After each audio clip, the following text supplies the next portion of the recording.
Hello everyone, welcome to the series of lectures on the course Calculus and Numerical Methods.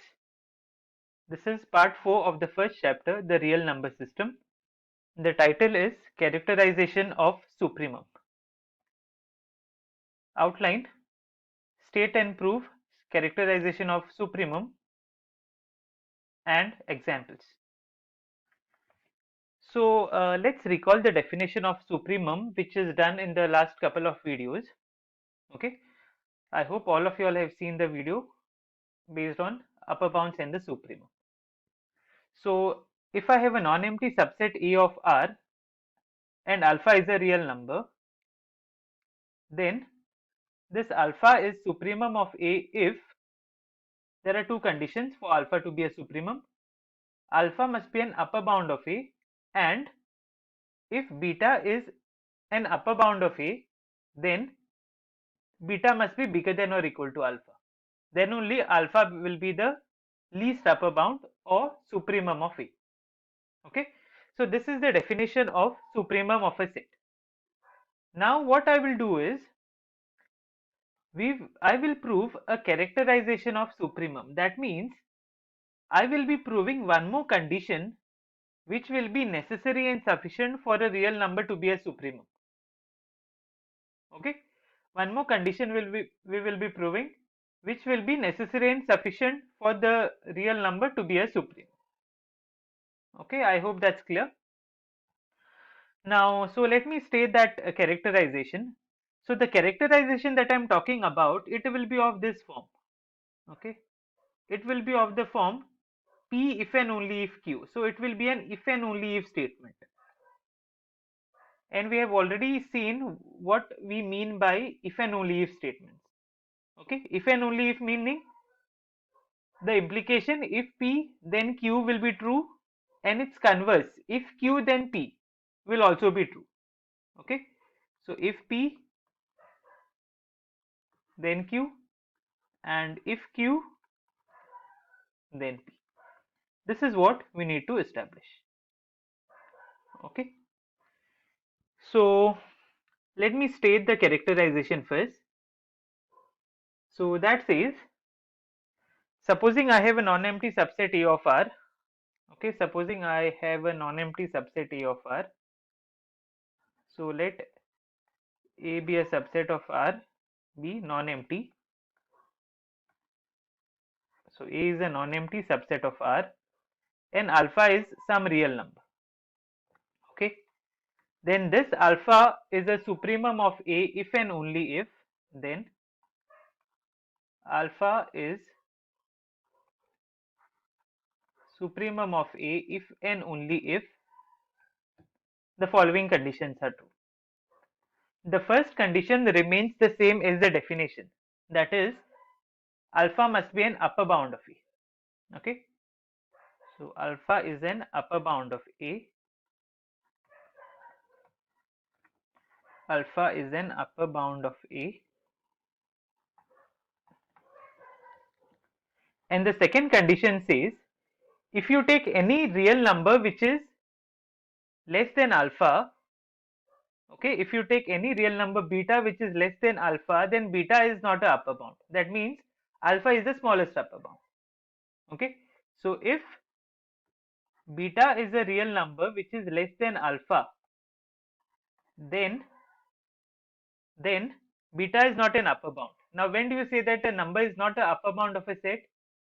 When you can find a point in the set which is greater than that number. Okay, so if beta is less than alpha, then there exists a point x in A such that x is greater than beta. In other words, beta is not an upper bound of A. This is what it says. Okay, so if you choose any real number which is less than alpha, then you are able to find one point x in A such that x is greater than beta. In other words, if beta is less than alpha, then beta is not an upper bound of A. This is called characterization of supremum, and this is very useful, when you are trying to show that a real number is a supremum of a set. when we are working with examples. Okay, so which are my if and only if, which are, I said it's a if and only if statement, as I mentioned in the theorem, right? So which are the two parts now, P and Q, that I'm talking about? This part which I'm enclosing in green color is your first statement. Alpha is the supremum of A. That is your statement P, which I'm talking about here. And these two conditions, they are Q. And we are proving that P if and only if Q. Right? We are proving that P if and only if Q. So what we will do, the proof goes this way.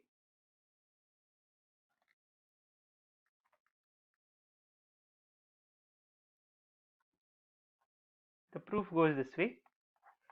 We will have to prove both these implications. Okay, so first one is, I'm proving the first implication. If P, then Q. Okay, so we will assume that alpha is the supremum of A. We will assume P and we will prove Q.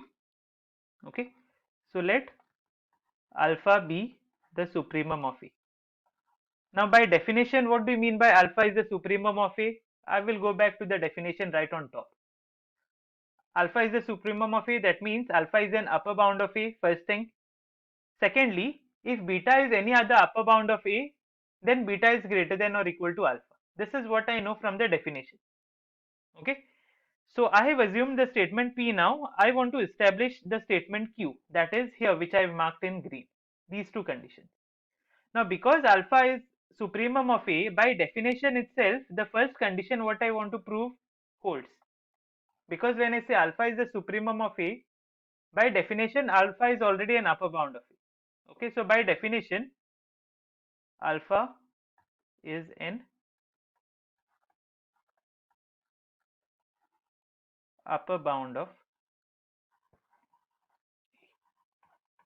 So the first statement which I wanted to prove inside Q holds, right? Second I want to prove now. Now second is again an implication. So what I have to do, I have to take a real number beta which is less than alpha, and I have to show that there is a point x in A which is greater than beta.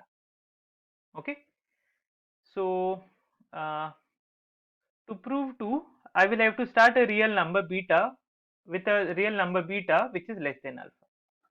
So let beta be a real number such that beta is less than alpha. Okay, now beta is a real number which is less than alpha. Correct? Beta is some real number which is less than alpha, and alpha is given to be the least upper bound, the smallest upper bound, and beta is less than alpha. That means beta cannot be an upper bound of A, right? So since, I'll go to the next page. Since alpha is the least upper bound, that is the supremum of A, and beta is less than A, less than alpha, okay, therefore beta is not an upper bound of A. Beta is not an upper bound of A.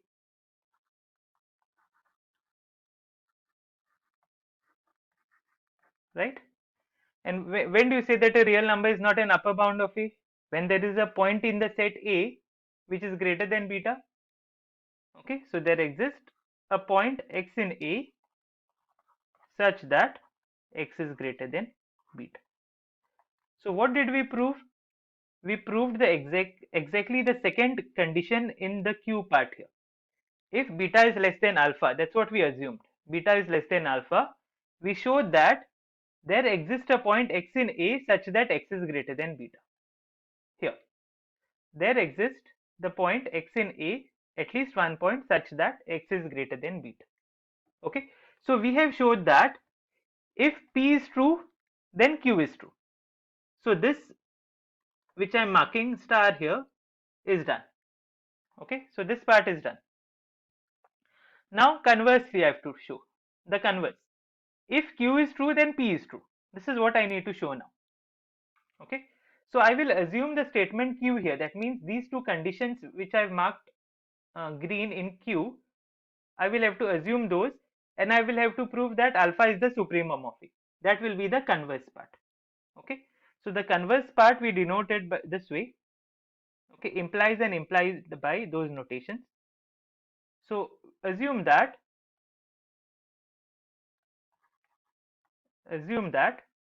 first condition, alpha is an upper bound of A,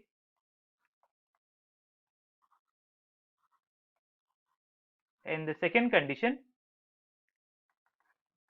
if you take any real number beta which is less than alpha, then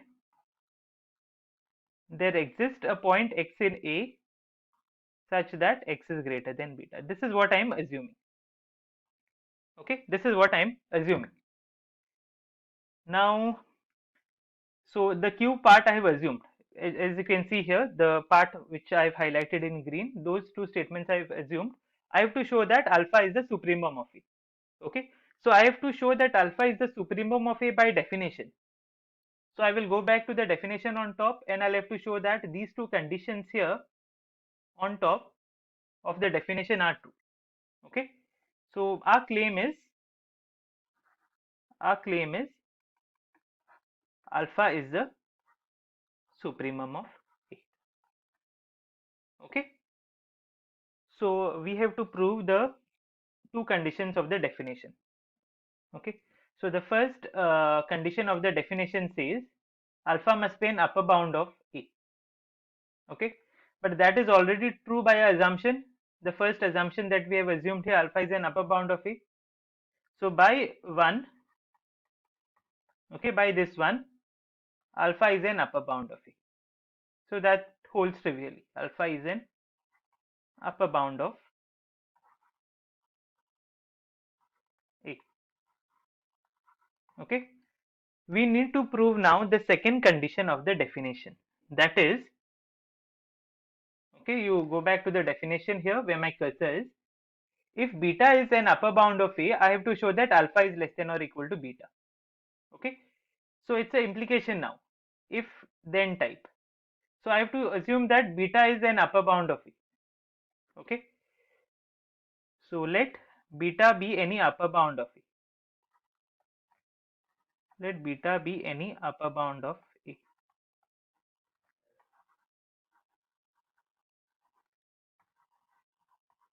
Okay, so what we need to show in this now? We need to show that alpha is the least. So I have to show that alpha is less than or equal to beta. Okay, so if you go back to the definition and see, if beta is an upper bound of A, then alpha is less than or equal to beta. This is what I have to establish, right? So we will be using law of trichotomy. Alpha and beta are two real numbers, and the statement that I want to prove is alpha is less than or equal to beta. I will assume that this statement is false. Okay, that means what is the only possibility now by law of trichotomy? Alpha is strictly greater than beta. Okay, so I will assume, let if possible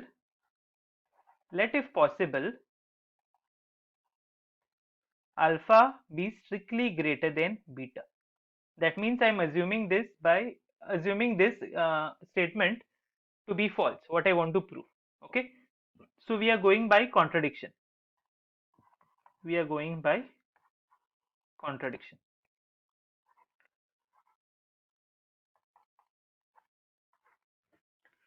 So we have assumed that alpha is greater than beta. But what we have assumed now when we were starting the converse part, we have assumed that these two statements are true, which I am marking here. And what does the second one say? If you take a real number beta which is less than alpha, then there exists a point x in A such that x is greater than beta,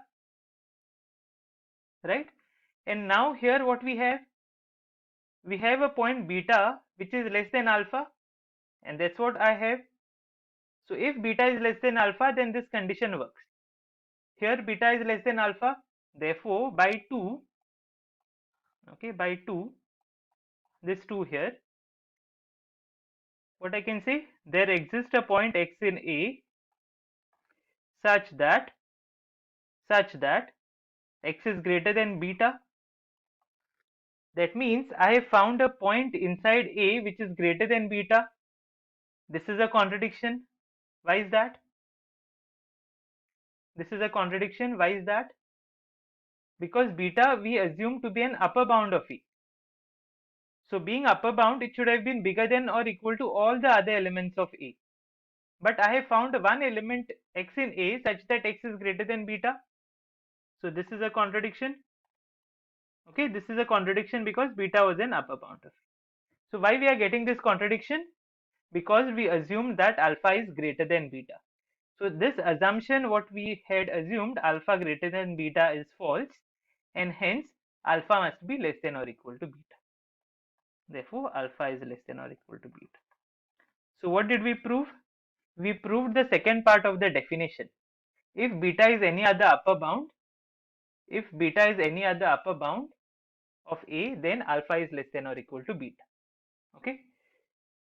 So if here we assume that beta is any other upper bound of A, and we showed that alpha is less than or equal to beta, and this implies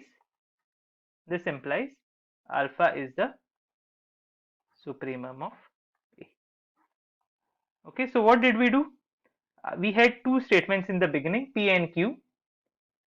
First we assumed P and showed that Q is true. So we showed that if P then Q, this statement is true. You can see on the right corner, which is in green. Okay, this was the first part, and just now we showed the second part. If Q then P is also true. Okay, that means these two statements P and Q are equivalent to each other. Okay, so whenever you want to show that alpha is the supremum of A, you can use these two conditions instead of the definition. You may also use the definition, but this characterization gives a easy and a useful way to show that alpha is the supremum of A. Okay, so you just have to show that these two conditions are true to show that alpha is the supremum of A. Okay, so this completes the proof of characterization of supremum. I hope this is clear to you all. Now there is another way also to state the characterization which we just saw. Okay, and I will show you all the second way as well. Okay, a slight modification in the second part of the characterization. Okay, so let me put that as a remark. I won't prove it, you all can give a try to prove it. I will only state that. Okay, this characterization can also be stated as this characterization can also be stated as follows. Okay, so alpha is the supremum of A if and only if the first condition remains the same, alpha is an upper bound of A. Alpha is an upper bound of A. I can reframe the second condition as this. Okay, let's go back and check what was the second condition. The second condition of the characterization was this, where my cursor is right now. If I choose any real number beta which is less than alpha, then I can find a point in A which is greater than beta. Okay, then I can find a point in A which is greater than beta. That means alpha is here. If I choose any real number beta which is less than alpha, then I can find a point x which is greater than beta in A. Okay, so what I can do now, I can restate it this way. Okay, so let me just draw the number line, and supposing my set A is here, what I'm marking is A. Okay, supposing what I've marked here is A, and alpha is the supremum, so it should be somewhere here. Yeah. Now if I take any number which is less than alpha, okay, then I can find a point in A which is greater than that alpha. This is what I need to establish. Now alpha is a given real number to me. I already have my alpha. Now from alpha, if I remove some positive number, Okay, from alpha, if I remove some positive number, definitely this number will be less than alpha, correct? Because if I take alpha here, if I have alpha on the number line somewhere here, and let's say I remove 1 from it, a positive number I remove, that means alpha minus 1 will be less than alpha. So instead of 1, even if I put any positive number here, if I remove epsilon, then alpha minus epsilon will be less than alpha. So instead of taking real number beta which is less than alpha as in the characterization, I can talk about the same thing in terms of epsilon also. And that says given any epsilon positive, if you give me any epsilon positive number, then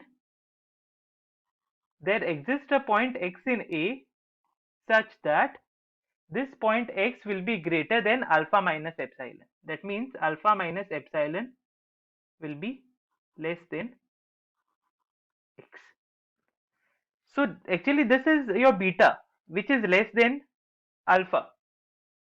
Okay. So instead of choosing directly a real number beta which is less than alpha, what is done here? From alpha, a small positive quantity epsilon is removed. So I have alpha minus epsilon with me.